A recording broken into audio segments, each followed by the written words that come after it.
Last week, PGMN founder Franco Mabanta posted a lengthy video, and kasama po doon, he apologized to the President and the First Lady for the past criticisms na ibinato ng PGMN against them. And kasama rin din po doon yung kanyang paratang that former Speaker Martin Romualdez orchestrated the rift between the President and the Vice President and also betrayed many of his political allies, including President Marcos. Your take on this? Ang paghingi ng paumanhin ay o pag-amin ng kamalian. Ang pag-amin ng kamalian, papaano nila masasabi sa tao na totoo ang kanilang kwento. So ang aral dito, huwag gumawa ng intriga, lalo na kung walang basehan. Ang pag-iingay ng walang saysay ay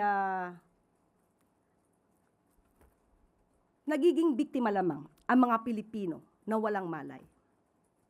At ang paninira na walang basehan, ginagawa lang na mangmang ang ating mga kababayan. So iwasan ang mang-intriga. Kung gagawa kayo ng anumang pag-iimbestiga, siguraduhin lamang ninyo na kayo ay may mga ebidensya. Hindi kailangan daanin sa pamilya, hindi kailangan daanin kung saan-saan. Kung meron kayong ebidensya, sampahan nyo na agad ng kaso.